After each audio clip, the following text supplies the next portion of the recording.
We are live. Apparently I'm live. That's what it's telling me.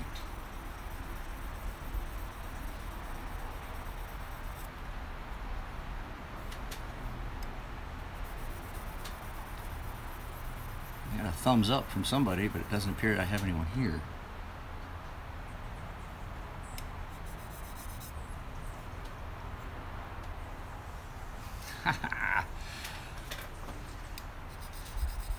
Still hot in Singapore? The Russian group, Russia group, previous group before Olympic, 3 weeks before, they go to training in Japan. There's a little flaw up right at the very tip. Okay, as long as I didn't want it to get here and have it not be titanium, and then I couldn't anodize it. So Pyeongchang is close to Japan, let me close this. so they stay in Japan.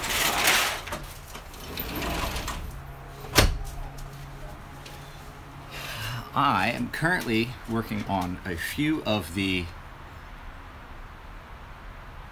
Oh, it's so hot and humid. I love Singapore. It's one of the things I don't miss. Like, you would wake up and you're like, oh, it's so hot. And then it'd rain. And then the pavement, the water would just come up, and it just... you just watch the steam come up. You're like, this sucks.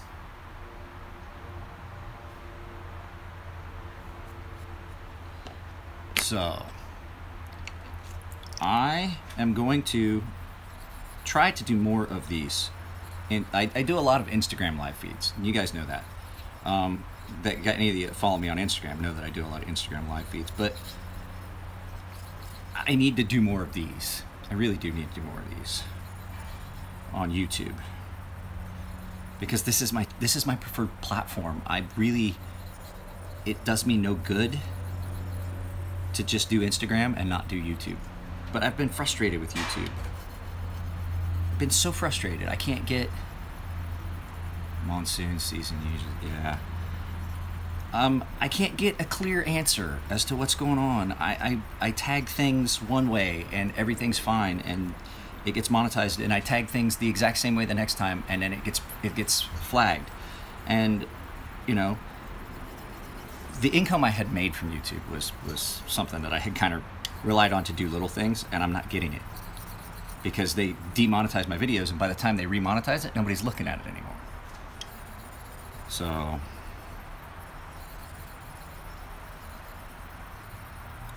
but I'm doing a batch of the Stinger XLs for the guys over at Ferrum Forge Knife Works. I picked them up Friday night. A couple of them are for our friend Anderson Charles. Yeah.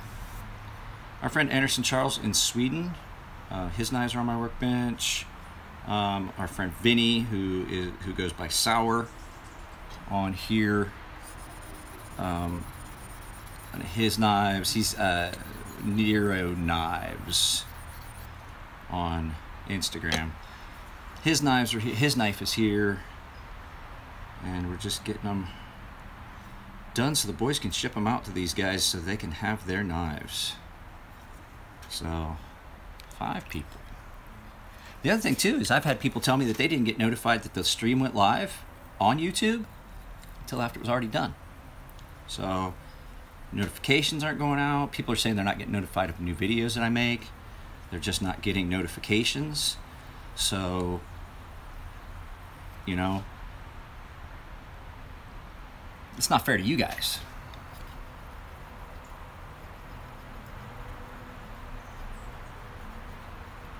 That's not fair to you guys at all if you're missing things.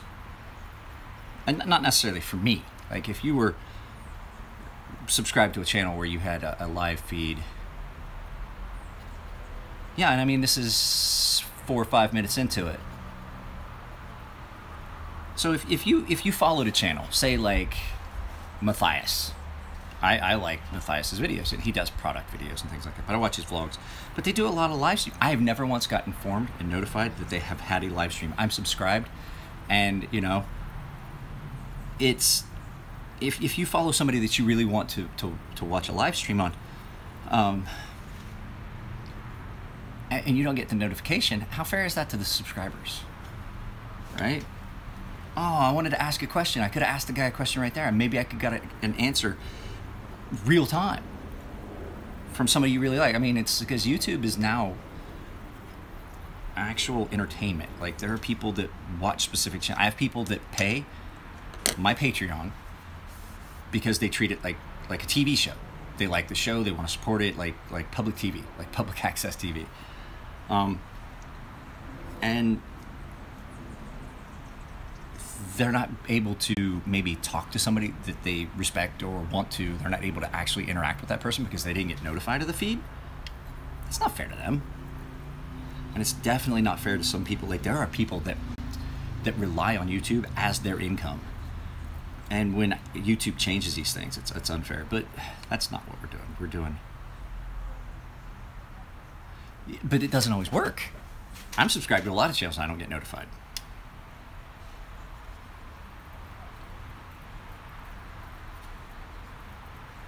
The notification, yeah, I don't always get it.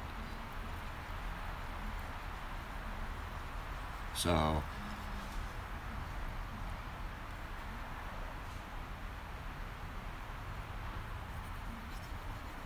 this knife is done. This knife is on its final stage. There's no noise coming off of this.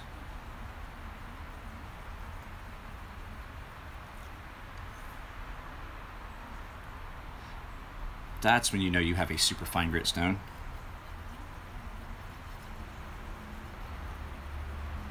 Is when you can't hear it.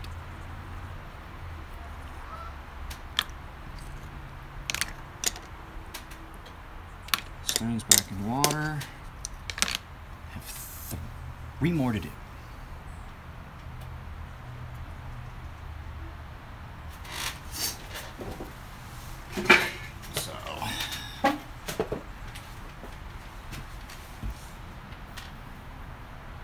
But it's not just gun and knife channels that are experiencing this. I've heard, like I said, I've heard other people say it.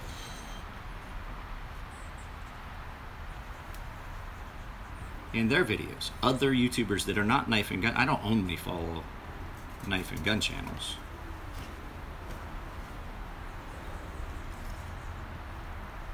I follow Vet Ranch, Dr. Mike Carragher. There's nothing offensive in anything he puts up. And he was talking about his videos getting demonetized. The Vet Ranch videos. And that's ridiculous. They're a nonprofit that he started a nonprofit where he helps animals, saves them from shelters. And his videos get demonetized.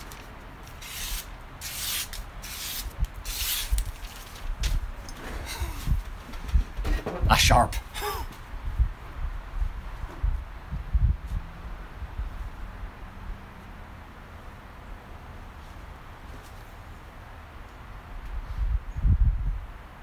So somebody asked me what I'm looking for when I look at an edge like that. I am looking for any little inconsistencies along the edge that I just put on that would affect its ability to cut.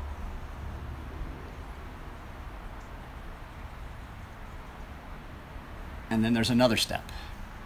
Take my thumbnail, and from the tip to the spine, feel anything that tick, tick, tick, which would mean there would be little microchips, micro nicks in that blade that you're not really able to see, but you can feel.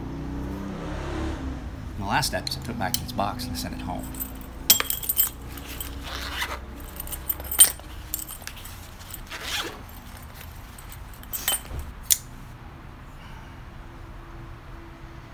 And so I've had other people ask me as well.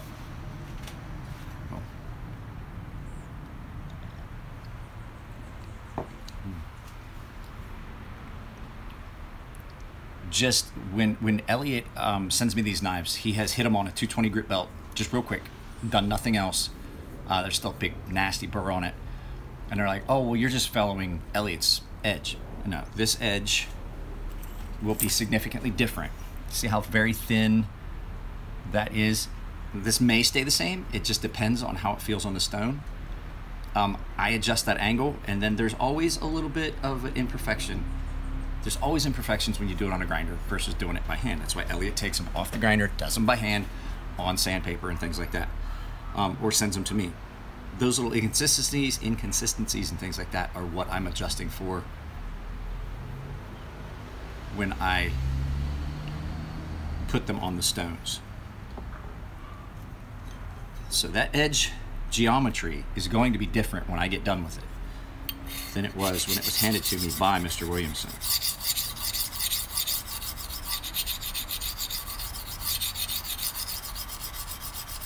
So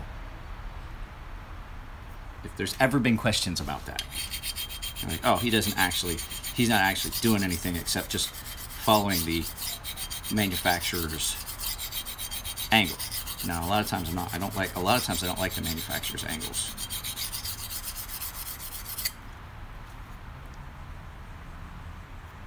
Elliot's are usually pretty freaking good though.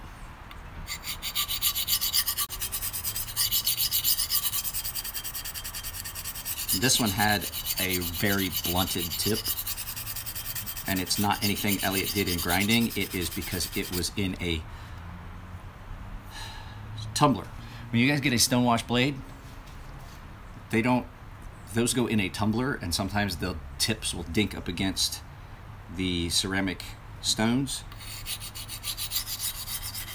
and then I have to basically put a new tip on this when it comes back out. So these ones are going to Sweden, to my subscriber Charles Anderson. No. And that edge is not, that polished edge I do is not because it's for sure, a lot of people like it because it's aesthetic. For a lot of cutting tasks, that edge lasts longer. So it's like difference between a stonewash blade and a straight bead blasted blade. Which one I'm going to show wear faster? Well, a bead blasted one. There's not as many sharp surfaces for the abrasive material to catch on a drag and things like that. The polished edge will do the same thing when you're dragging it through abrasive material to cut materials like cardboard, carpet, things like that. The abrasive material, it's really sharp, it's really thin, it's still got enough microstations to do the cutting through, but the abrasive material that's butting on that edge can't get a hold of it because it's so fine and soft.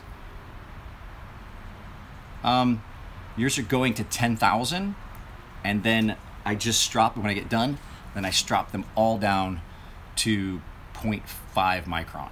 So after I'm done, I strop them all down to a super mirror polish, which is actually closer to 17,000 grit. 12,000, 17,000, somewhere in that neighborhood.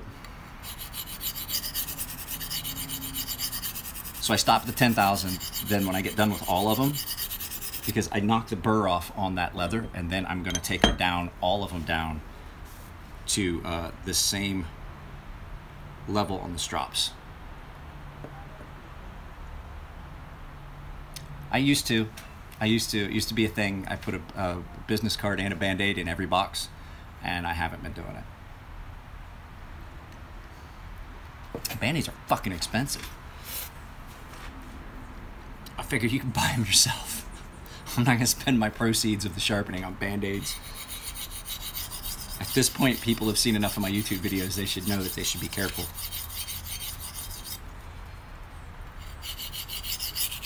Now see, on this one, I'm following this edge angle pretty consistently because it's after sharpening 2 of them, I knew what angle I wanted this at.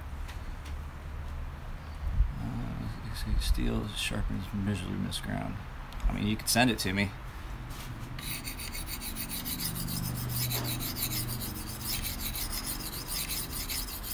I've posted a lot of Instagram stuff of me rectifying. He said rectify. I've posted a lot of videos of me correcting misground blades. So at this point, it shouldn't be a question of where I can do it. So we can bench made knives this weekend. Some of them, yeah. they're having issues. They're having a lot of issues, and I used to love Benchmade knives. I'm not gonna lie, I had a bunch of them, but they've reached a point where I can't stomach the thought of buying one.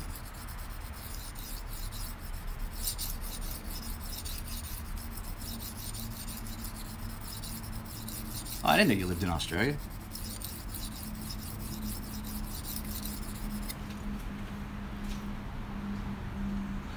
Well, that means it's just starting to become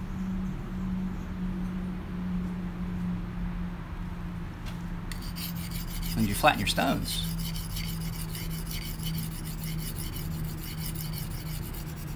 Matter of fact, today I'm thinking about doing a stone flattening video. These are starting to get a little bit of a belly.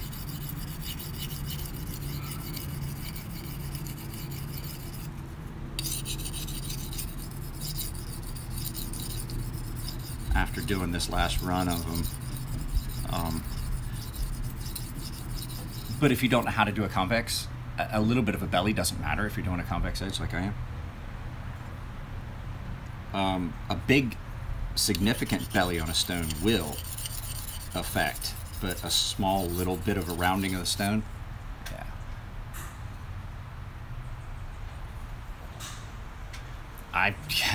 I've got subscribers. I had a guy send me a straight razor all the way from Belarus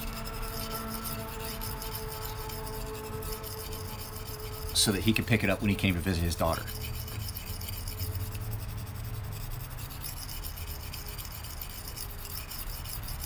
It's a really nice razor.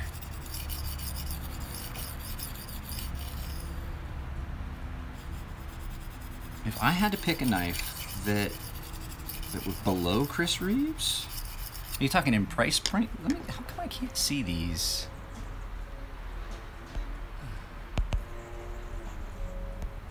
There we go.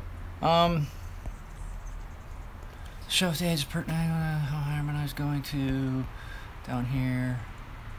If I had to pick a knife to buy that was below Chris Reeves, what would you pick? Oh, so below price point. It's right here on my workbench. There's a couple. This is one of them. Ontario Rat 1 in D2 steel. $40 knife.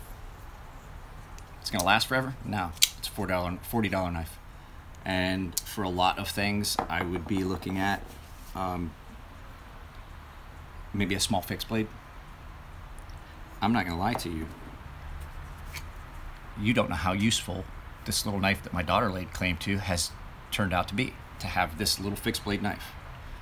A small fixed blade that you don't have to worry, you can just, $200 price range? $200 price range? Anything we's making.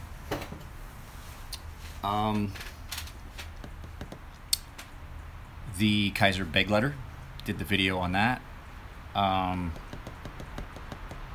That's a really nice knife. Like I said, this one, if you can find a small fixed blade, ooh, excuse me, a small fixed blade always comes in handy. I cannot find out anything about this knife though. It says Morgan, it's ATS 34 steel.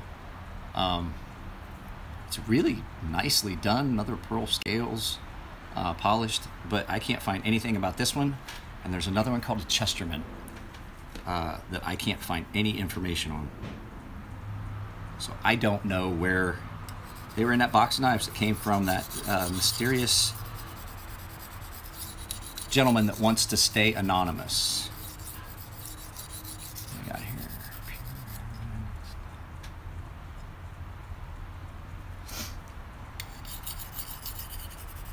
There are WE has got their budget series steel or budget series knives that are awesome. I have some of the WE Blitz that are coming. There's like 4 of them coming. It was funny that Birdshot asked me in a text if I had ever sharpened a Blitz from We? I said, no. And he says, well, it's not getting a super glowing review. And then I got word that there's 4 of them coming. And I think that was...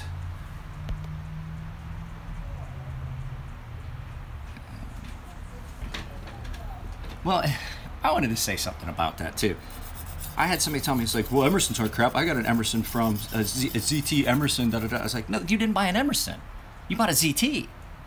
Well, I had an Emerson designed Spyderco, and it was great. Well, you didn't buy an Emerson. You bought a Spyderco. See where I'm going with this? Some of the people that have defended it are defending it by saying that they bought an Emerson designed knife through another company. Best recommendations for a knife between the $100 to $200 mark. Once again, Kaiser Begleiter. I can't think of anything in the $100 and $200 mark because I haven't bought anything in that range for a while. But We has some Wee's knives. The 601, I think it used to be $260. It's kind of in that almost $200 range. If you can get a discount on it, you'd be in that $200 range. And you're looking at, I love my 601. But that's what I was getting ready to say. If you want a knife that's in the right about $100 mark, go to Mastrop and you look at the ones that Chris and Elliot have designed. Or Elliot. I can always say that, Chris and Elliot. It's actually Elliot and Chris, but it just sounds better, Chris and Elliot. Elliot has designed a whole bunch of knives that are being produced by for Mastrop by We.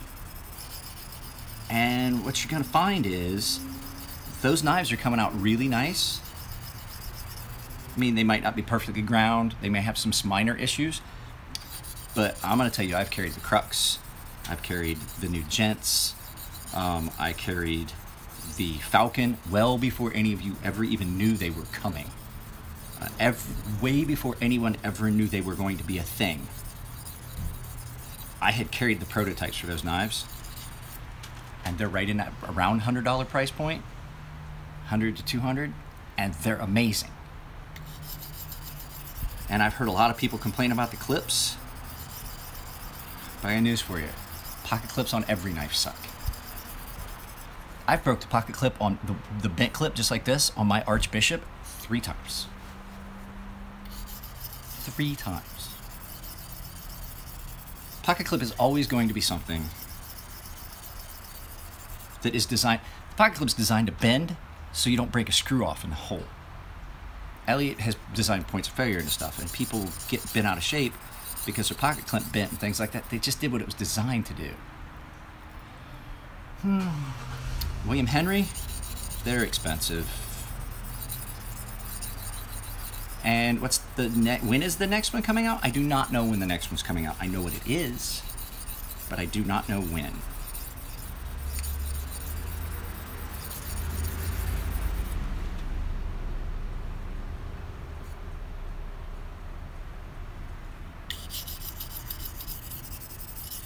Now, did I miss any while I was not looking? What's the next fair and first? What do you think about William Henry? Hints?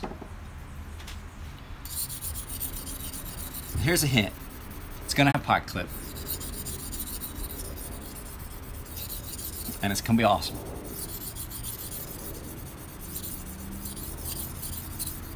And I've carried it for a while.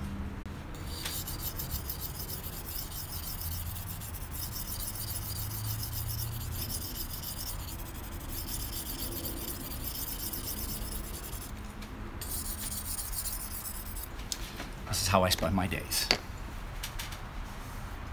This is how I'm hoping that you guys will get the word out and get more knives to me, because I would love to do this as the only thing I'm doing. I have to do insurance tomorrow morning and then make knives in the afternoon.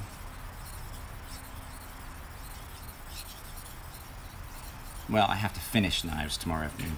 There's knives that have come back that need just some touch-up work. They came back from sheaths.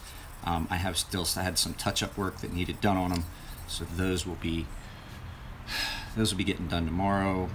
I think I'm going to try and make the removable hardware for that fixed blade.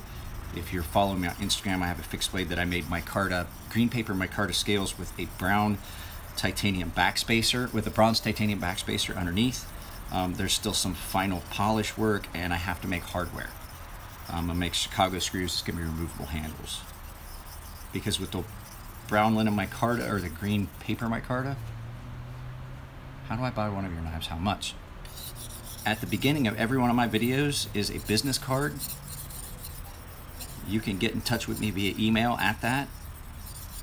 You can get in touch with me text. Just make sure you know who you want. I sell supplemental insurance as an independent agent with Aflac. I work with a lot of small businesses. When my father died from cancer, and I saw all the stuff that my mother had to go through, I had already told my dad I was going to quit my job and find something better suited to me for my happiness. I told him I was going to pursue this knife thing and make my sharpening service an actual business, which it's starting to. It's just not, this month it hasn't been good at all yet.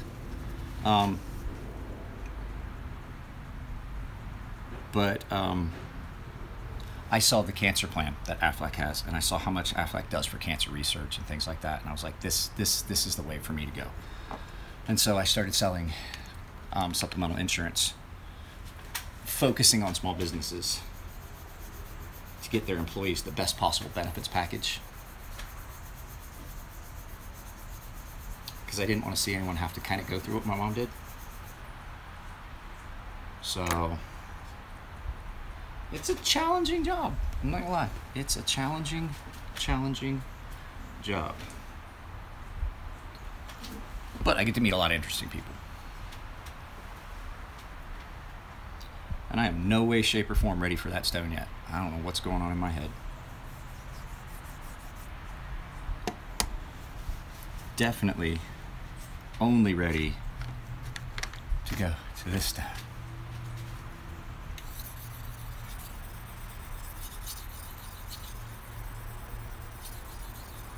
So, I missed some stuff here.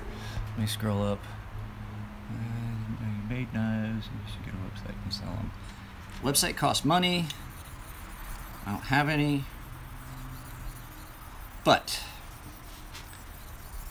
a knife maker with no website and only a couple things that he's come up with. I have a design with Reich knives. That's probably they're trying to find a way to figure out what they want to do with to put into production. I made a fixed blade design for them.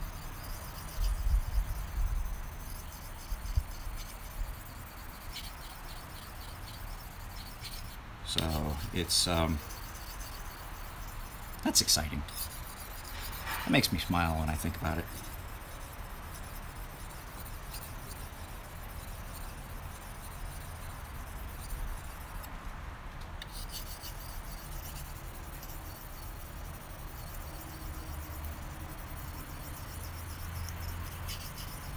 So I got stuff that I have in my head that I want to do. It's just the execution and the time to do it. I have a knife design that I want to do for my friend. I have a knife design for a guy named Scott Brown, who is he's a hand on the Star of India, the oldest sailing ship in the world. He gave me an old swordfish bill to use as handle material if I made him a knife, and I'm trying, and I still have to stabilize the bill and all that stuff, but I just, I'm like, when do I have time to get all of it done? I want to get all of it done, I haven't had time. Winkler knives. I don't heard of them, but I don't think I've ever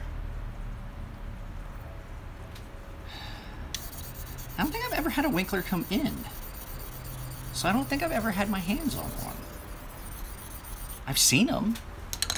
Just like touch knives. I've seen touch knives. They're gorgeous, but I've never had one come in.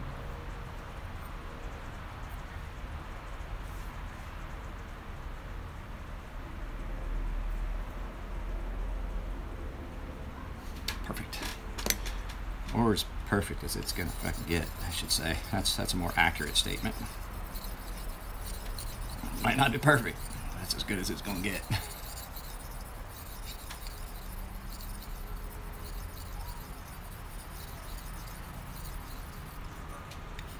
So 20 CV on a big knife like this. We're at 30 minutes for me to sharpen this, but I'm almost done. I got everything where I want it.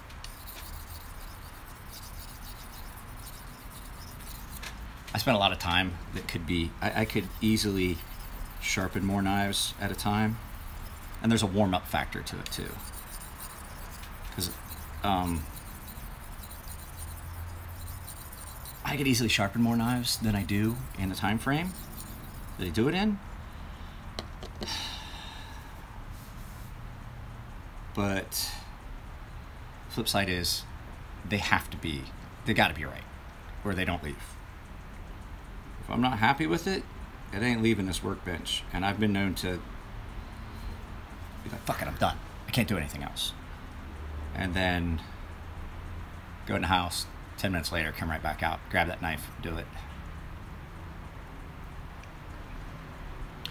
Lots of practice. Let's see here. Let's get that angle there. I've been sharpening knives since I was a kid. I'm 43 years old. This is not something I just said, hey, let me try this.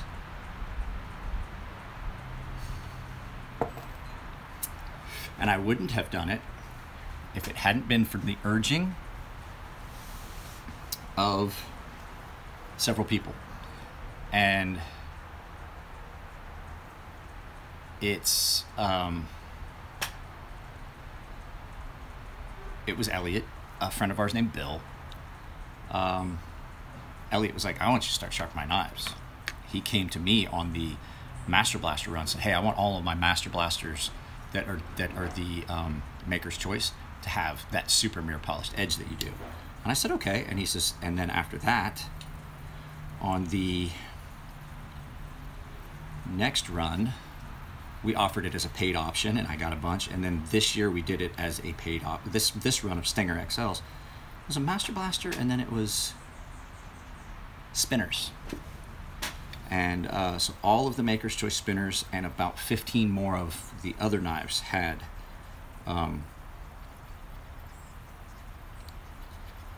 so I did about 20 knives that run. This run, I've done probably 35 out of 200 because customers have returned and wanted them. But it's not, this was not just a quick choice to jump into something, and I was urged by my friend Jason and my friend Greg and Chris and Elliot really was the tipping point. He goes, I want to do it. And that's when I was like, wow, I had a pretty famous knife maker that is coming to me to provide that service on his knives. And I can't, let me say it again, I cannot express to you guys how much Elliot does not need me to get a knife sharp for him.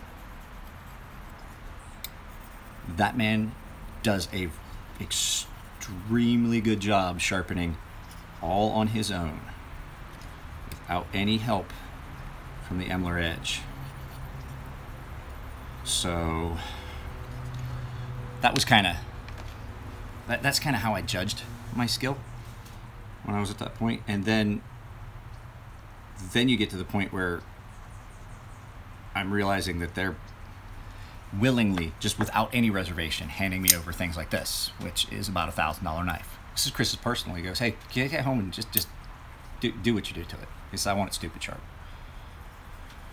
My favorite Japanese knife company.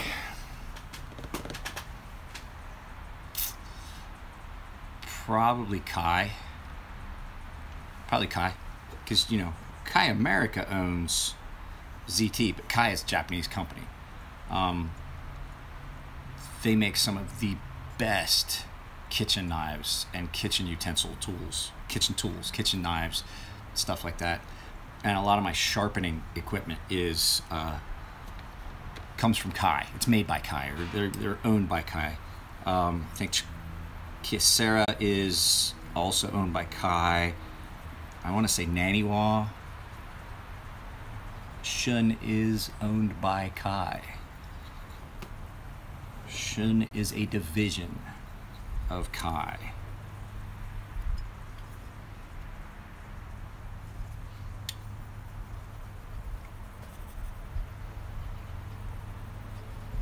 I'm trying to think, just like Japanese knife companies, the knives that I really like in Japan are all handmade at like a little knife maker's shop. The really beautiful kitchen knives that my father-in-law had.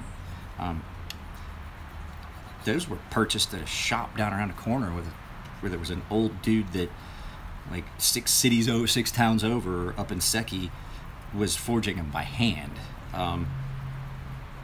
So it's not really a company, but I would have to say, out of production companies coming out of Japan, Kai. Let's see, Kai owns ZT and Kershaw.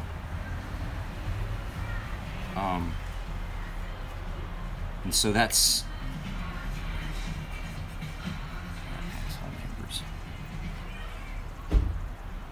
so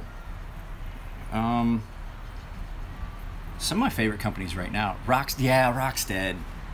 I forget about Rockstead because I just can't afford anything they make. So I would love to have a Rockstead Shin.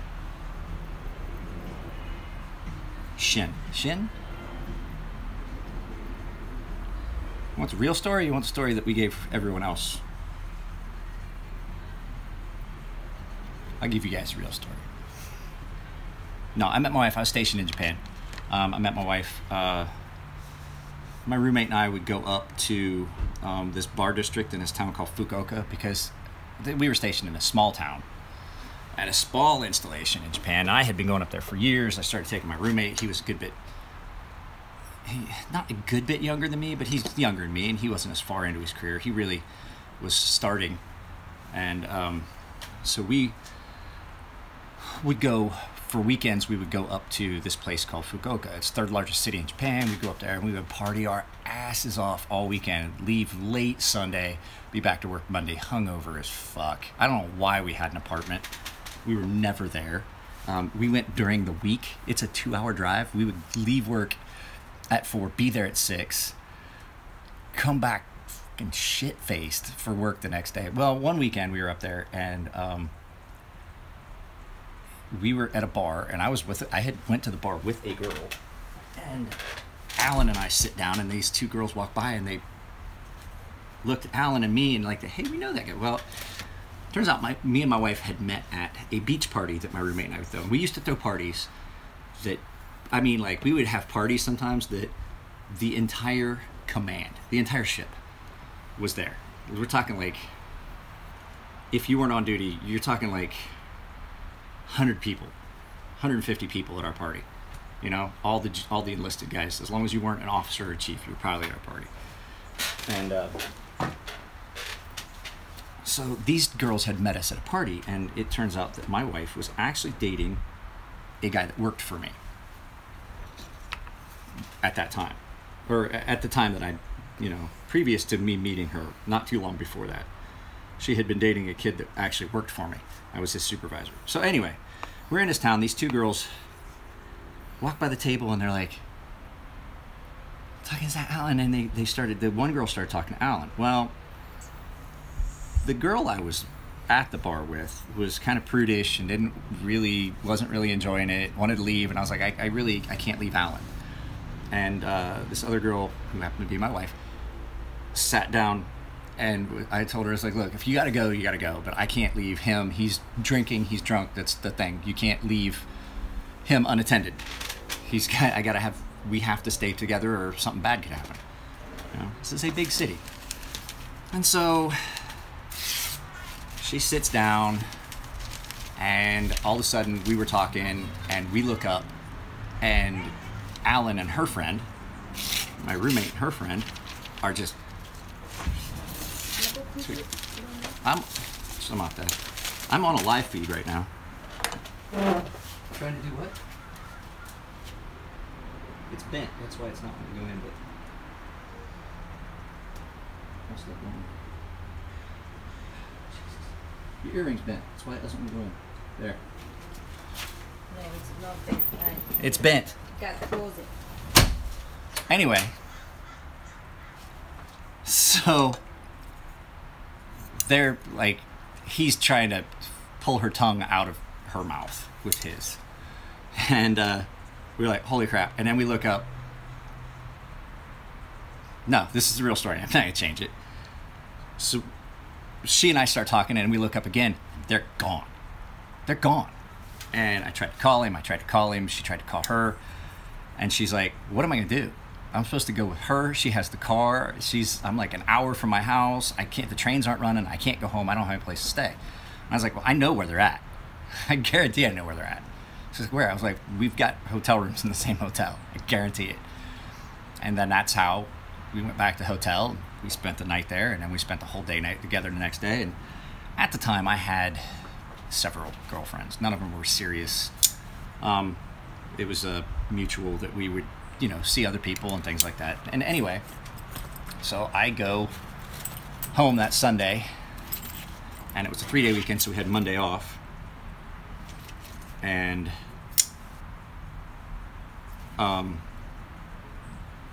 we get back to Sasebo, and I'm like thinking about stuff, and the whole time I'm just like these other couple girls that I was dating. I'm like, I wonder what that girl was doing. And that's when I knew it. I was like, fuck, she got me. She got me. Damn it. And it was fucking 18 years ago. We got married about a year and a half, 2 years later. And like I said, we've been married for 16 years. I bet it was closer to 17 years ago when we met. 17 and a half or so.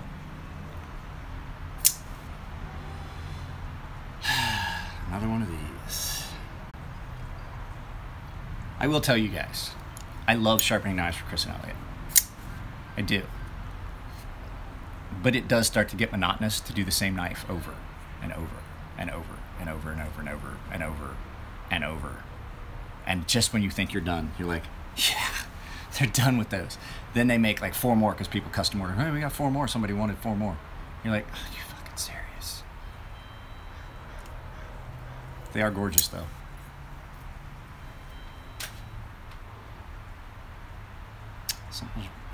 Either something out there is ringing, or I have a tumor. So, no. Alan and the other girl. Okay, so the other girl fell terribly in love with Alan, but unfortunately this is at a point in time in Alan's career where he was getting ready to transfer. He only had a little bit of time left. And so Alan and that girl, she fell horribly in love with Alan. Like desperately in love. And Alan wasn't serious about anything at the time. Like I say, he was younger than me. He was not serious about anything. Women, work.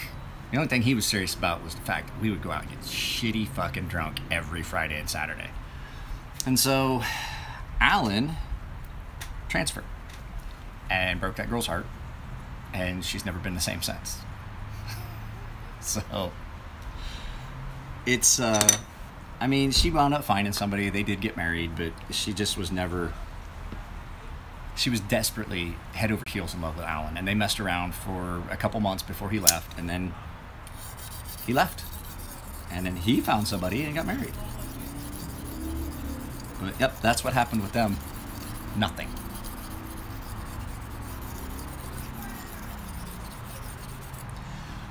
Not gonna lie to you guys. My mother asked me what attracted me to my wife. And I was like, well, Mom, she's the only one of the only Japanese girls I ever saw that had a booty. 2, she went with me to the hotel the first night we ever really hung out and spent the night there. And we didn't get a lot of sleep done. And my mother was like, that's horrible. I'm like, well, Mom, I'm not gonna lie to you. At that point in my life, I was pretty fucking shallow. I wasn't looking for an ugly chick with a good personality.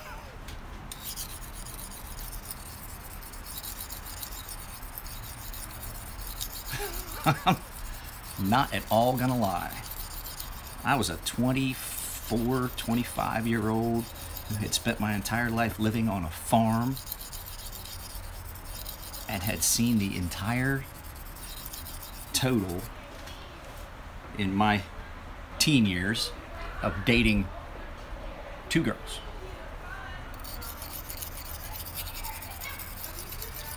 And I wound up going to Chicago and realized, holy crap. I lived with a chick in Chicago and I was like, this is all right. Until she tried to kill me with a frying pan, I realized she's fucking crazy. And I realized that this whole, how much fun you could have as a single guy. And I met my wife, she fucking wrecked it.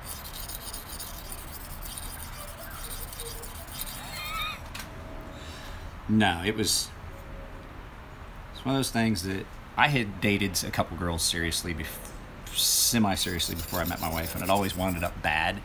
And this was the one that this is the one that stuck.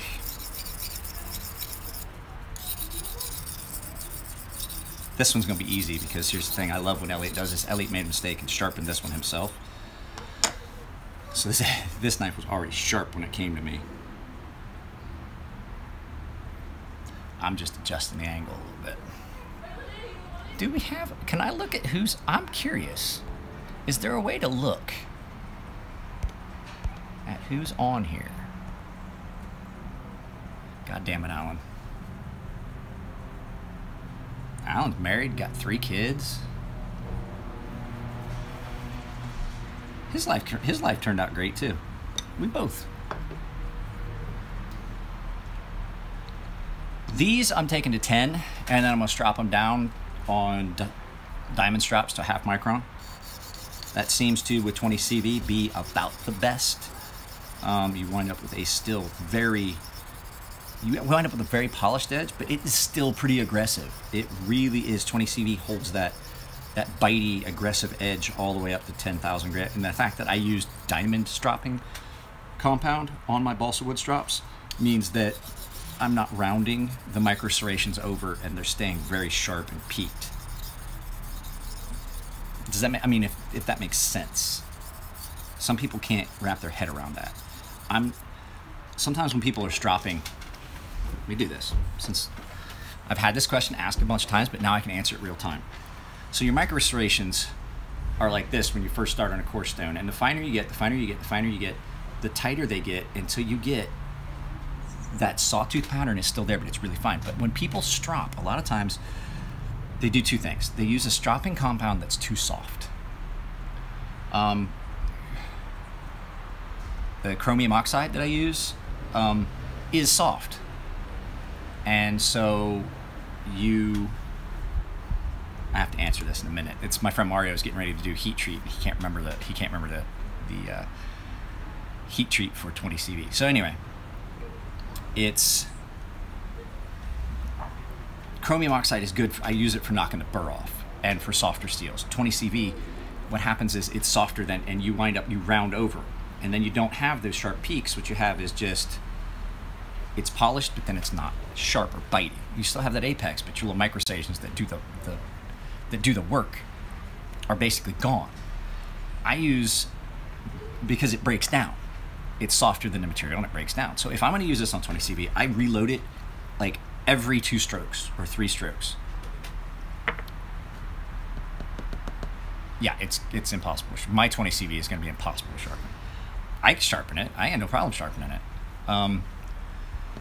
So when you strop with a diamond compound, even down that far, you're finding it down, finding it down, but you can't break that diamond matrix down. I mean, it fills up and it wears away and things like that, and you have to reload your strop. But what it does is the finer diamonds just basically refine that edge down, and you still have all the little points. They're just really tight together. So, what I used to use this stuff, it was a watchmaker's compound, and I used it a lot, and apparently they don't make it anymore. If it's in-house, it's harder than this to do. It's way worse than this to do. You get one of my customs, you're probably not going to be able to sharpen them. I have a hard time sharpening them. My little neck knives take me about an hour and a half, 2 hours to sharpen each one. To get them to 2,000 grit. Takes forever. I'm tired by the time I get done. So back, what do I use? I used to use this watchmaker's polish that they use for watch crystals. Now I use a stuff, it's called 10 karat, and it's a spray that you can get it on Amazon. You just type in whatever micron, like 1 micron spray, if that's what you want. I have I have a 1 micron, and I have a half micron. I don't see going any smaller than that because it's just doing a pretty good polish job. I used to have a 0.01, but I never used it. And then I use balsa wood strops. So it's balsa wood on top of pine. And they seem to work really well. It accepts the spray pretty well. It holds up really well. And instead of leather where you're loading the leather and it just never really, the balsa wood kind of wears away, and you're exposing a whole new layer that you can then just put some diamond compound on. Do I ever watch The Possible? Yes. I talked to Rob. Our friend Bill is friends with Rob. Rob is, for as much as a lot of people don't like Apostle P, Rob's a good guy. From all the interactions I've had, and I mean, it's all been through comments, and I sent a couple messages and got responses. He is, but here's the thing. I try not to do it so much. I had somebody tell me one time, does anybody ever tell you you have an abrasive personality? I was like, no. He's like, good, because it's fucking caustic. Some people's personality just is not the easiest to get around. I spent a lot of time in the military. You have to deal with so many different personality types, so many different personalities, that it's almost second nature for me to overlook the way I interact with, or way someone may interact with me. Just because I know that there's so many different personality types and different personalities.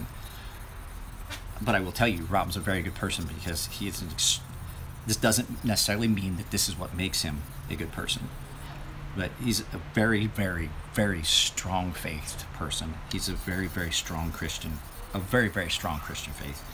He does a lot of work with his church. He does a lot of work to help children in his area. He's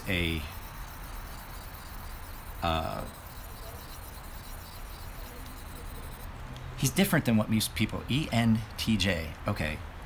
EN.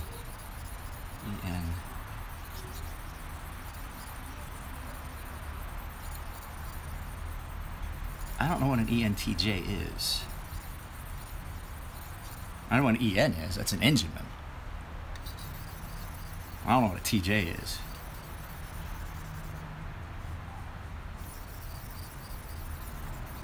Look, it might be morning. Well, let's not go throwing a bunch of fucking adjectives in front of it. All right? It's morning. Let's just leave it at that.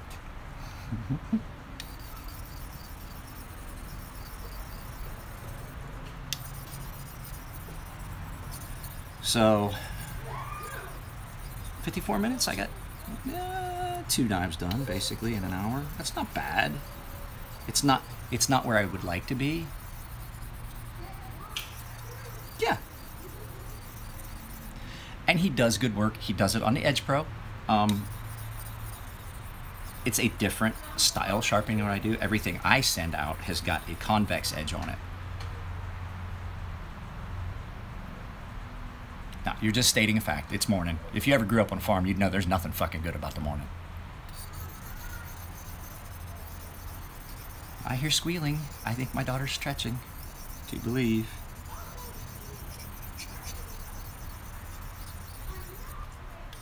So, all the acronyms. Well, you know us in the military, we love our TLAs. 3-letter adjectives.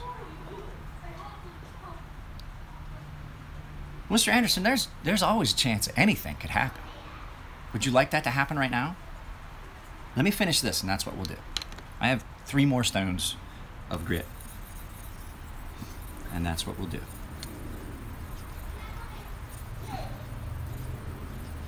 Because we're at the 3,000 grit, I got to go 5,000, and then from 5,000 with these stones, these Juicera stones, they cut so well. You can go from 5,000 to 10,000. That doesn't matter. I'm sorry, for 8,000. We are at about the 3,000 mark, then 5,000. No. I got 3 more stones to go to get 10,000. Ooh, ooh, ooh, ooh.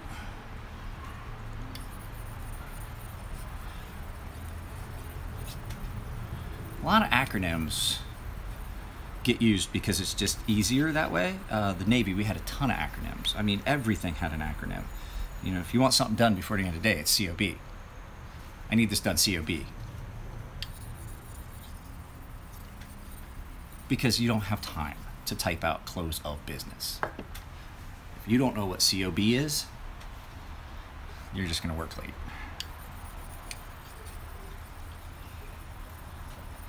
So, I mean, there's a lot of acronyms, and it's a time-saving thing because things that you're typing out and sending email or things like that, it's just easier that way.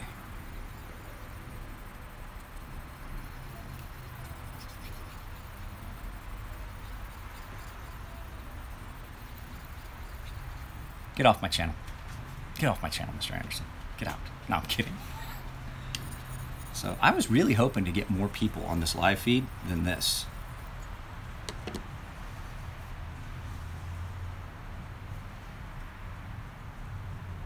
Talking about the officer to watch, OOW? I do. I do. I have an actual puku that's way upstairs in a box. And I have one that's like a puku. It's a cold steel Sizu. It's based on a puku. I love that design, the puku design. And then one of the other things that I have that I really, really love is my Mora, which is a lot like a puku. I mean, well, basically it's puku. Yeah, sorry for all you got. I'll take it. And I have to tell you guys, I cannot tell you how much I can't appreciate the fact that everybody jumped in on that video comment section with the guy that was making inappropriate comments towards my daughter. I cannot express how much I appreciate that from you guys and the support that I got when I put up the vlog. That is, it's just amazing. You guys don't really know me. I mean, yeah, I'm here, I'm in my videos and things like that, and it presents, but you don't, like, I try to be as honest and as true to myself, presenting myself. You know, I don't have a YouTube persona and then me. You get me. But, you know, that's, I don't know if everybody really feels that that's the truth, and so when it's, you know, people that really truly don't know who I am are that supportive and actually give a crap. You know, people my YouTube subscribers actually seem to give a shit about me, and I appreciate that. And I really appreciated it when it was like, when I had like 100 to 200 subscribers, those first 100 subscribers, I would interact with them on a first name basis. I got almost 1,400 subscribers now, and it's more. 6 hours in the airport, I got drunk. Ready for this, Josh? Drunkest I ever got, Josh. You're gonna love this because you're in the military. You can see this. Drunkest I ever got in my life was at Chili's in an airport in Bangor, Maine on my way to Iraq. Because the AMC, I don't know if you remember the AMC terminal in Bangor, because we were on our way to Germany to catch a C-7 there. The AMC terminal in Bangor, where they landed, because we had problems. We were supposed to fly straight to either Portugal or Germany, and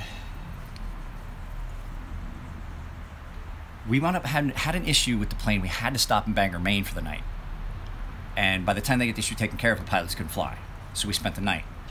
And the next day, when we got up, there was a problem with fueling. And so we're here. There we were. They just told us to just go over to the main part of the terminal and just hang out. It's going to be like 3 or 4 hours.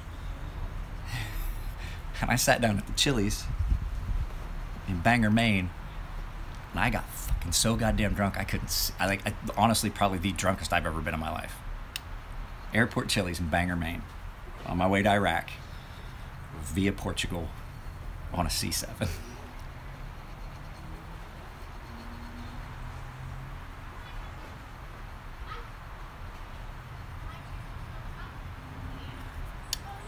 So we went from Bangor to lodges in Portugal.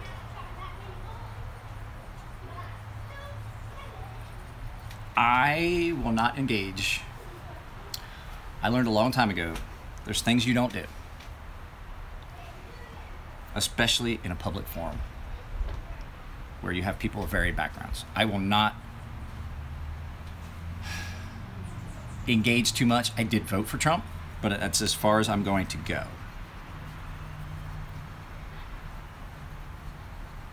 Maybe one time I do this when I'm drunk, you'll get a different answer. The flip side of that too is I'm still very much military at heart, and I never got a choice. It was not my vote really didn't matter. So therefore my opinion didn't matter, because I had a job to do, and it didn't matter who the president was. He was still my fucking boss. And I still look at it to this day like that.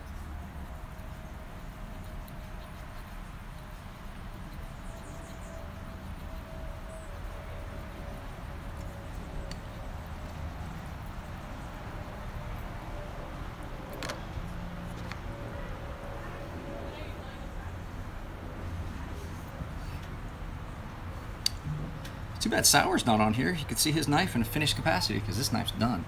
Now we're going to go in, and we will look, Mr. Anderson, at your... You guys want a little tip about strapping? Bender, you especially, don't push. Don't push hard. I'm not putting any pressure on this. All I'm doing is just ensuring that I've knocked the burr off. At this step, I'm really not polishing. So... support and defend the Constitution of the United States and follow the orders of those appointed over me.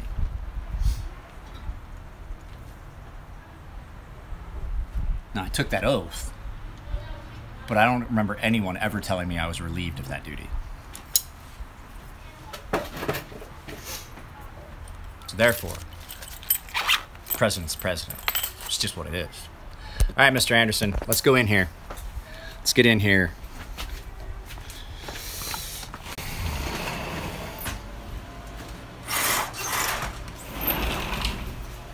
Let's go in here. Mr. Anderson's knife. I want to switch there. It let me do it this time. Last time it wouldn't let me switch cameras. Let's go through this pile of them here. I've gotten a lot of them done. Which one is Charles? That's going to Demolition Ranch. This is going to England. Yours was the copper one, right, Charles? There she be. Oh, earthquake.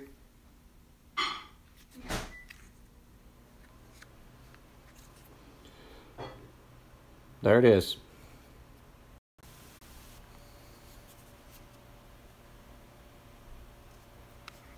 The guy does a really good job matching, like this one.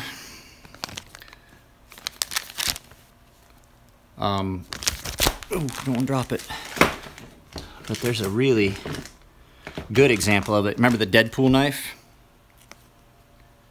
Where it was red and black? He two-toned it. No, it's gray. It's gray, but the guy, I mean, look at that. The guy does such good Kydex work. It's all polished. It's two-piece. If you were wanting to wear it around, like if you want to tie it to gear, you could do it. So I told him I wanted to make sure. But those need to finish sharpening, and I don't do those here. Those wreck my stones so badly. So we've got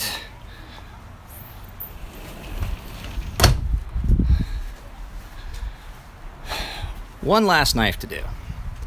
One last knife to do, and I have to switch gears when I do it, because if I sharpen it like I'd sharpen 20 CV, I would fucking ruin it. Because it's not. It's Damasteel. And Damasteel is significantly softer and way less wear resistant. And if I don't pay attention, I will ruin Christopher's personal knife. I don't want to give this thing back. No, I don't. I have actually sold them all. I have got to make blanks. I intended to do it Friday. Friday was one of those weird days. I went up to the shop, I started working on stuff, and it just was one of those days where I had the reverse Midas touch. Everything I tried to do turned to shit. I have a big fixed blade knife that I've been working on. I had the handles done and everything. Handles are done and everything, and so I was starting to do blade finish. So what I'm doing for that guy is I have a polished spine and tang. I don't like Damascus, I like Damasteel. Different animal. This comes out of your home country of, you're from Finland. This comes out of Sweden. And it's powdered metallurgy, it's not layered. It is layered, but it's all one piece. So, anyway, I went up, I started to do blade finish. I got the spine polished after I bead blasted the blade. I started to do the matte. Yeah, it's here. You just missed it. I just showed yours. I didn't know you were here. We'll do it after I sharpen this. But anyway, so I blasted the blade, the flats, and then polished the spine, and then I was just getting ready to do the, it's called a bright, it's like a bright matte, where basically you blast it and then you polish the fuck out of it, so it's still matte, but it's smooth, not like blasting where you wind up with all those inclusions that's going to cause rust. So it's a matte finish, but it's still kind of shiny. And I had just gotten partway through that, or just got ready to start doing that, and I got up into the finger choil where I was knocking I was cleaning up all the little sharp edges and chamfering everything on a Scotch-Brite wheel, and I got in and I fucking had to reblast it because I got the Scotch-Brite wheel too far up onto the blade flat. So then I went back to the bead blast boost, and I wound up, the masking I did on the spine where I'd already polished it blew off, and I went up blasting the spine, and then I had to go back to the Scotch-Brite wheel. It just, everything I touched went to shit. And I clamped a piece of metal in a fucking vise, and I hit it with the fucking, started to cut out, getting ready to cut out blanks for neck knives, and a goddamn cutoff wheel exploded. And I'm like, you know what? Today's not the day. I know better. And Elliot was like, what's the matter? I just walked in, I had the knife in my hand, I was like, I set it down, he's like, what? I was like, you ever had one of those days where just everything you touch turns to shit? He goes, yep, that's a good day, just not do anything and go drink a beer. He said, because you will wind up fucking that knife up and not be able to sell it.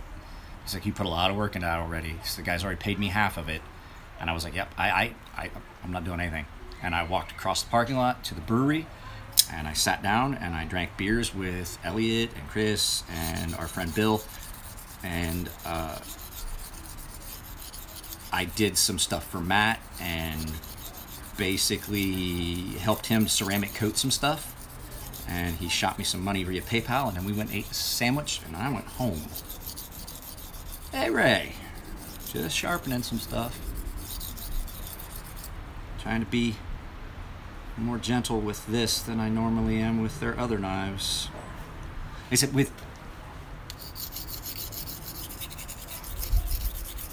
When I say that Damasteel is softer, it's just because of the fact that 20 CV is so hard and so abrasive resistant.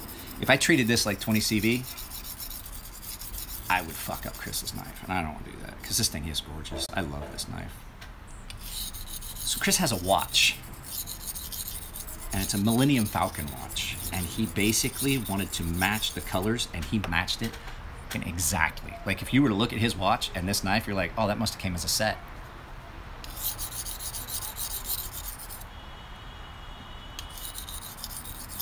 So, but Damasteel is much easier to sharpen, and if I were to not pay attention to what I'm doing, I would make it, yeah, like that apex is, we're ready to go to the next step. But the flip side of it is, this stuff gets stupid, crazy sharp.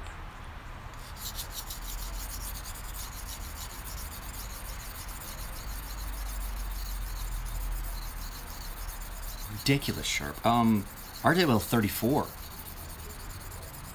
That's Ferrum Forge. Ferrum Forge Knife Works. No, you're not going to be able to find one of these. There are no more of these. This is Chris's personal.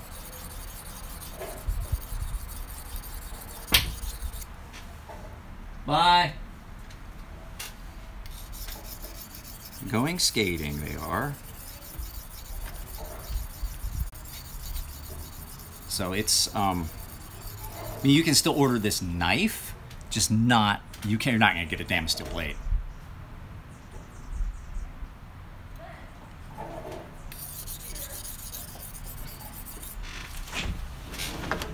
We are leaving. We hug. We are leaving. We hug. Love you. Love you too. What time are you guys going to be home? Like in an hour. A couple hours. Like two, in a half an hour. Okay. Bye. I'll see you guys around 1 then. Love you. Bye. My daughter is going to practice at the ice rink. No, what I was saying. I don't remember what I was saying.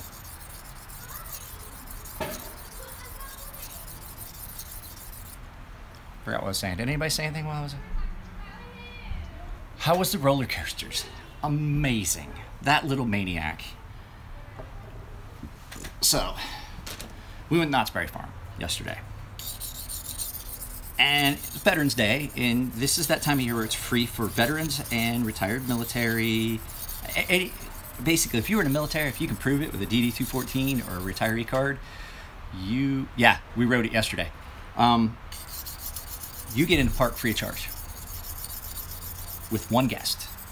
And so my daughter and I went, and it's 112 miles from my front door to the park entrance. And so we got in the car yesterday morning, and we get there, and it was like stupid crowded when we first got there. Or so we thought. But that's because we managed to get there right before the gates opened. So we were seeing was everybody outside waiting to get in. And we went and rode the roller coasters and stuff. But that little maniac, we rode all of the available roller coasters yesterday at least once. And she is 100% my child. She's going to be jumping out of airplanes. She's going to be doing stupid shit when she gets older. Because everybody else that loses their shit and screams and I look over and she's laughing like a maniac.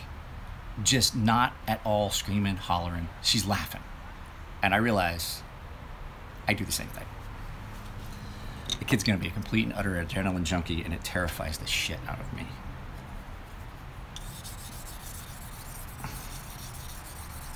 So things cleared out. We rode the great big roller coaster once, Yeah, I'm not joking.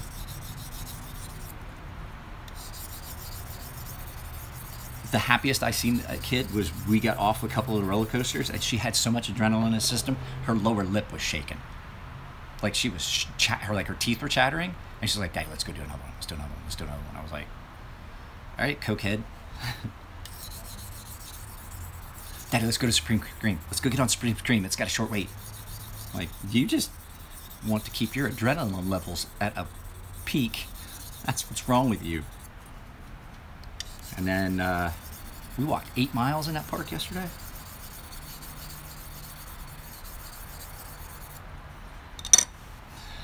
But yeah, no, it was great. The great big wooden roller coaster was up and running. We rode that first. We were gonna ride it again, but by the time we got back around to riding it, the wait for it was at 120 minutes, and I was like, "You want to ride it again?" She's like, "I don't want to wait that long." It's like the other rides we can wait like 30 minutes. I was like, "Okay." She's like, "I could ride the other rides like twice before I even got on that one."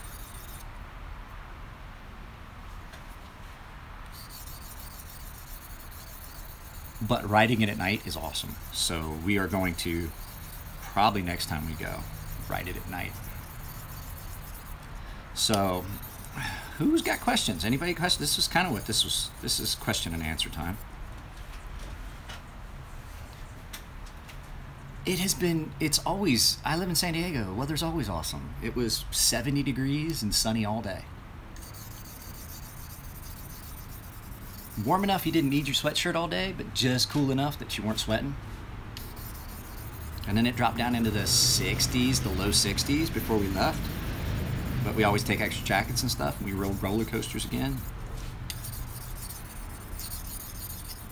Went and had chicken dinner.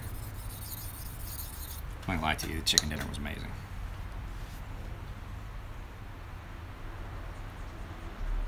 Not what I was expecting when you think of amusement park food. Not at all.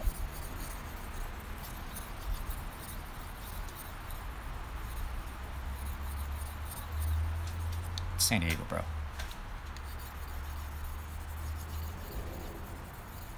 I have news for you.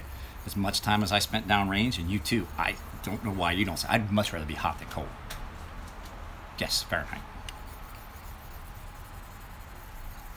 Much rather be hot than cold. I don't like the cold. Jabal Ali in Dubai fucked up my thermostat. It'd be like 110, 115 degrees. It'd be like 110, 115 degrees, and I'm like, start to sweat, and my body's like, fuck you, this ain't hot. You've seen hot, bitch.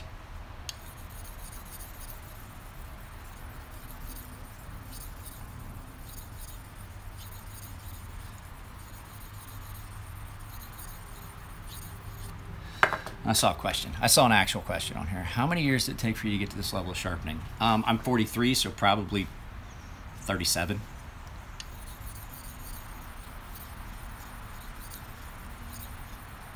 I mean, and I'm not doing anything anyone else can't do. It's just I can explain to somebody all day how to do it, but you've got to have a feel for it. I mean, I don't know if you've noticed, there's a lot of times in videos or Instagram feeds, like right now, I actually do a better job if I'm not looking. Because it allows me to just take over with feel and sound. The way the stone feels when it interfaces, the sound it makes, have an apex, do I need to take any more material off in a certain spot, is the scratch pattern from the previous stone completely gone? You're going to know those things by hearing it. If I'm looking, sometimes I throw my angle off. So there's a lot of times, even when it looks like I'm looking over here. I do it strictly by feel and sound. And then I know, like right now, I know that this is apexed, and I know that there's a little spot right there. Let's try again if you missed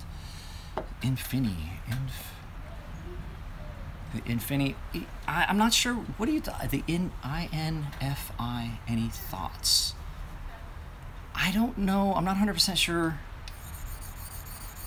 What are we talking about? I forget. I kill a lot of brain cells. It sounds familiar, but it's not, for some reason, it's not.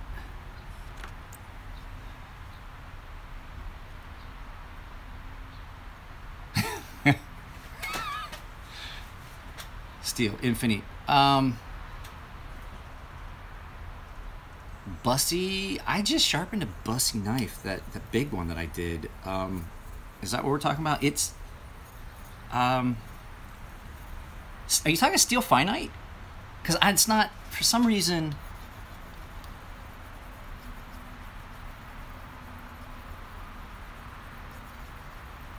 It's not striking a, something's not, but then again, I didn't get a lot of sleep at all this week. Last night was the first night of sleep I actually got.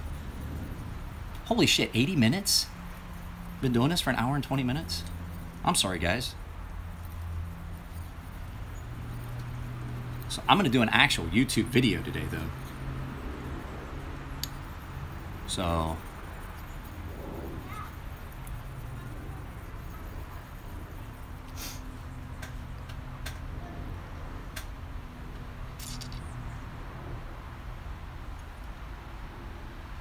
we'll have to see how much masking. That's why I want you to send me pictures. I just sharpened a Bussy knife, and I think it was the same steel. It's pretty good, but the thing was thick as fuck.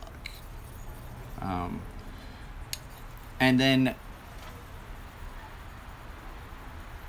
the question about the anodizing, we have to look at it and see. It depends on how much work. But yeah, I was thinking 25 or 30 per side. Because I do it the same way I do sharpening. I don't do it by knife, I do it by part. So you might be looking at like, we'd have to look. I mean, if it's not that hard, and I can get the colors on the first shot, you know, we'll have to work it out. I treat it like I treat knives. How much refinishing am I have to do? Because here's the thing: while anodizing isn't physically hard, it's the fact that if I don't hit the color you want, unless the color you do want is at a higher voltage, I have to start over. I have to take it back and strip off the ano with a chemical called multi-etch, and then I have to mask off the areas that you don't want anodized and re-anodize the areas that you do. So, and if it's something that was polished, then I have to repolish.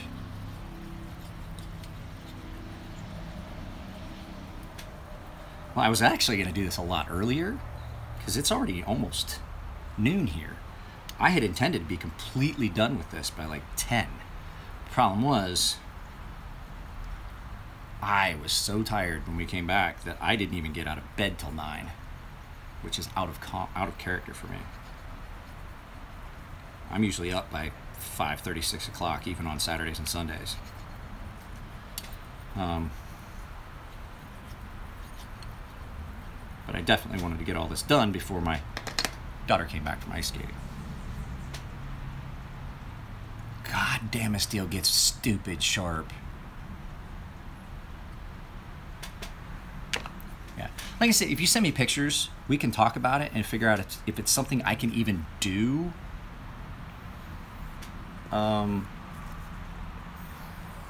There's limitations, and I mean, I could do it, but it's kind of additional cost, because what I have to do is I have to mask off areas that I don't want the anodizing on. So I have to find something, usually liquid tape or silly putty, and I have to make sure it's a nice clean lines, there's no changes, and if it looks like it's going to be something, yeah, basically RWL 34, and then there's another material that's a higher carbon, so the RWL 34 stays shiny. So if any of you guys have ever wondered how the guys do this, they etch it, and when you etch it, you wind up with some of the material eats away, and you get a low spot. So they let it do a fairly aggressive etch, so that you have a low spot, and then they do the whole blade black with black ceramic. That's how you get those super dark contrast.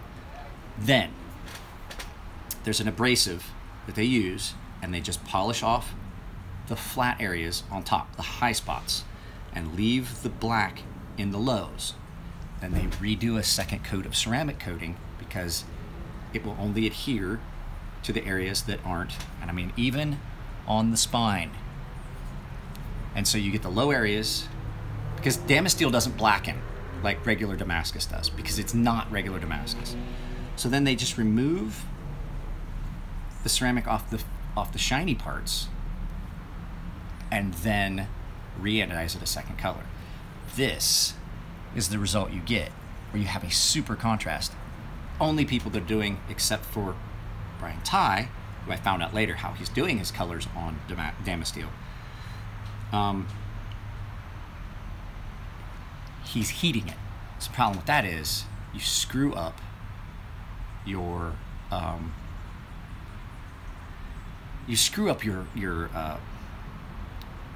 your temper, and then it won't hold an edge as well.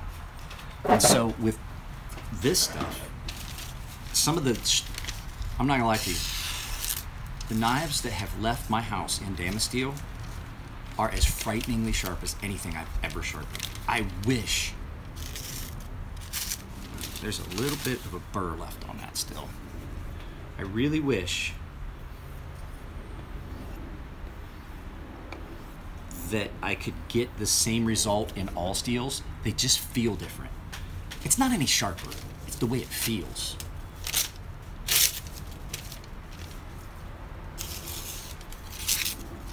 This paper is wet, that's the problem.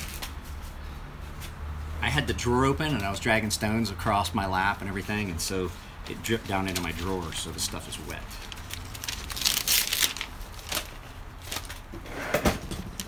Let's try that again. Whew. It's scary. I mean, it gets push cut magazine paper.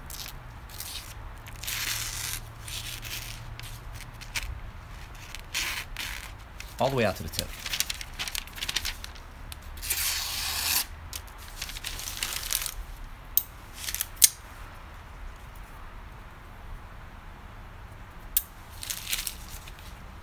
And it's done.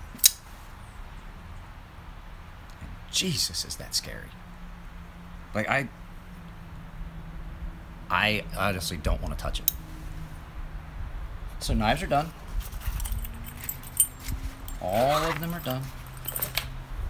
So on my Sunday off, I made $100-ish, maybe a little bit more.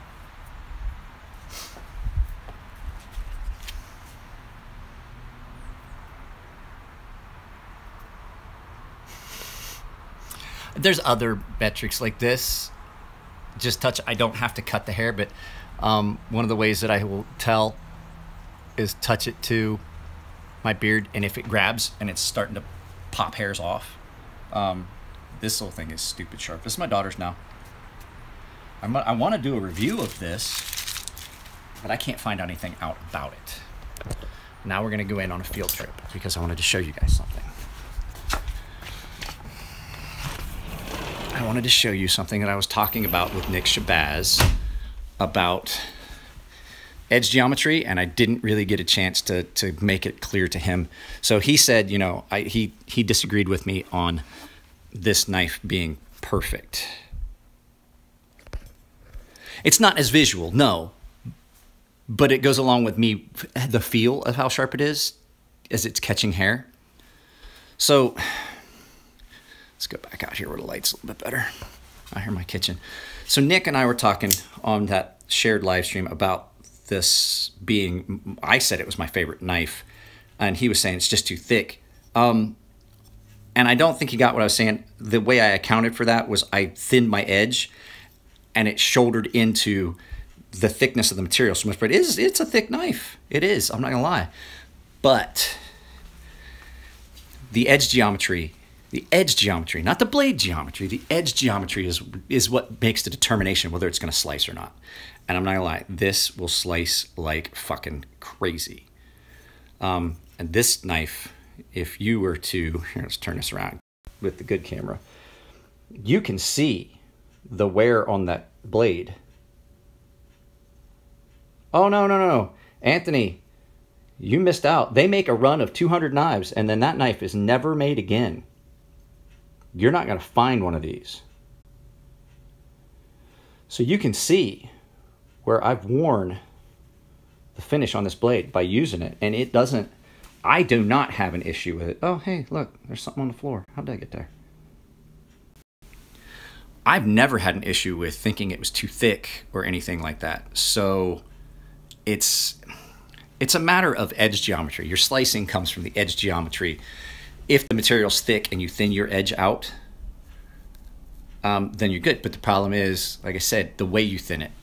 A convex edge allows you to thin it much more readily and still allow you to maintain that thin edge because you got more material behind it. My Archbishop, which is currently missing. That's scary. James Yates, you still here? Because James, if you're still here,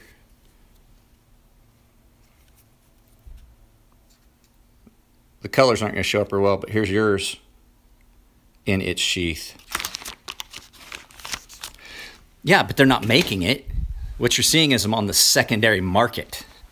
You're seeing them on the secondary market. And now I've got to go on a concerted effort to search for my Archbishop, because if it's not here, that means that I left it somewhere.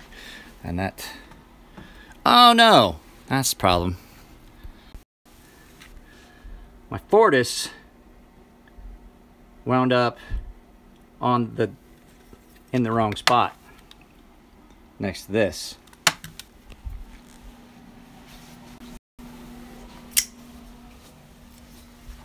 This blade, significantly thicker than my Archbishop. Put my Archbishop in rust, but there it is. Whew. My Archbishop. These blades are very similar, made by the same two guys. However, this blade is significantly thinner material.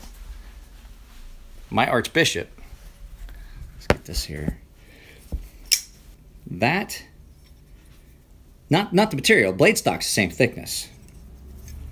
And this cut completely differently. Now I have accounted for it and I've set up, but you can see the edge, how wide the edge is on that versus the edge on this. Elliott has significantly changed the edge geometry up at the...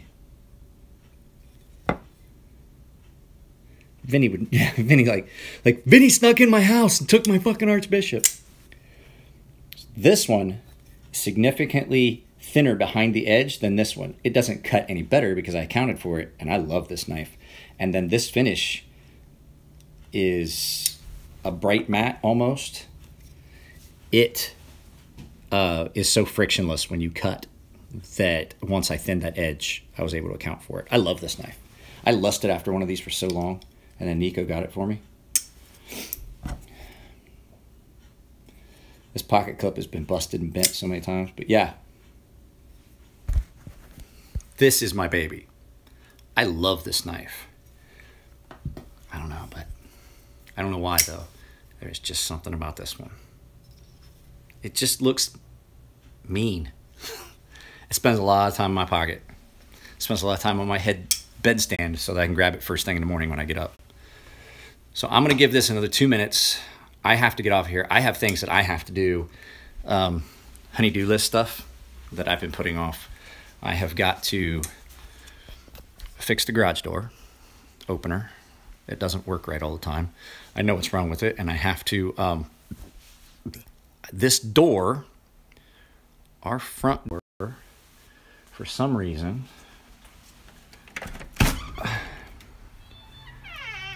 the deadbolt does not want to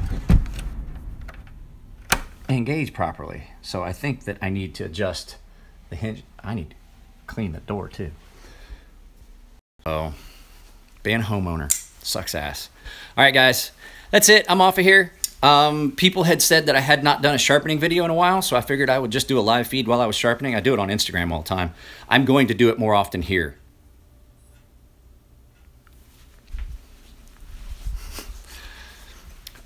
In the last 5 minutes, do you want to have a good hard look?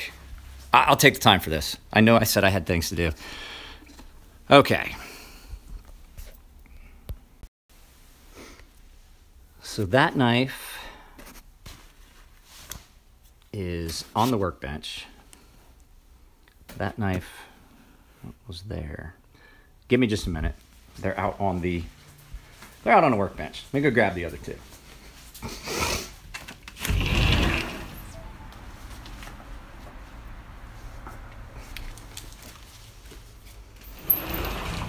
Protect the house, dummy. You lazy shit. So, put stuff back in here. In this case, at the current moment, there's one knife here that is with Birdshot 4. These are Ferrum Forge. This one's going to have to move over because there's another Ferrum Forge coming. There's a $1,000 Ferrum Forge coming. I have an NTAC. I have my Archbishop. I have my Fortis. And I have the Pretium that Elliot Williamson gave me. I have my Microtrack DOC.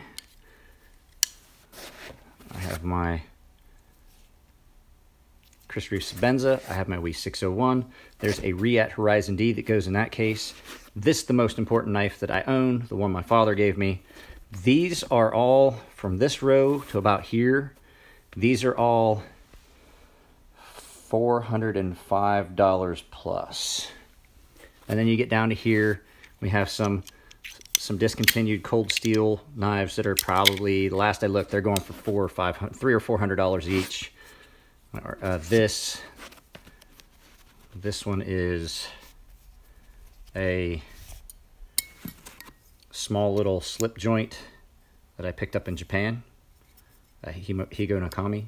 Then we start getting into some of the more budget stuff. We have my Raging Jap RJ5,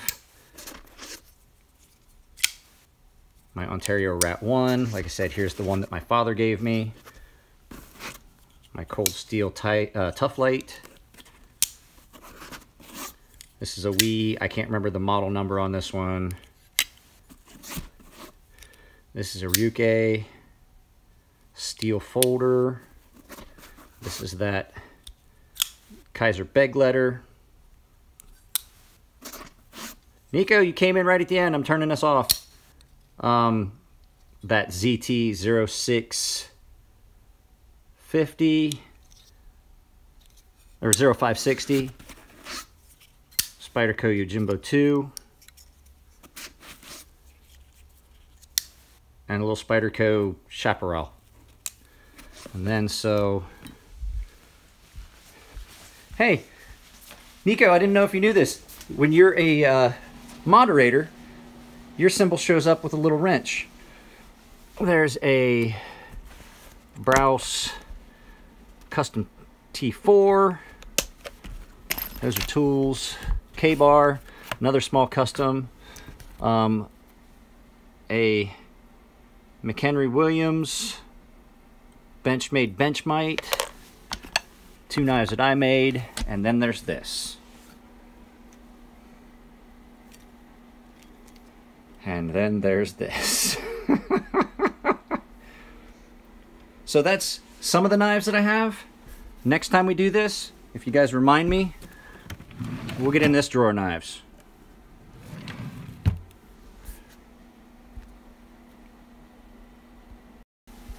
I got a lot of knives. You know what? Hey, while I'm doing this, no bullshit, I need to get off here, but while I'm doing this, I looked this knife up. This came in that box of stuff. Oh, and there's a whole box of stuff that I haven't gotten around to even figuring it out and reviewing. This is still stuff that guy sent me. There's 2 more custom knives in there and some stuff that I have to look up on. But this came in, and I was really surprised about it. It is a Benchmade Model 410 Osborne. These things are like $400, $300. I really don't see it. So, all right, guys, that's it. 99 minutes, 100 minutes. That's too much. We got to go. You guys are great. I appreciate it. Have fun. Enjoy your weekend. Maybe this will get a lot of views or something later, because when you save them, sometimes they do. I'll talk to you guys later. Take it easy.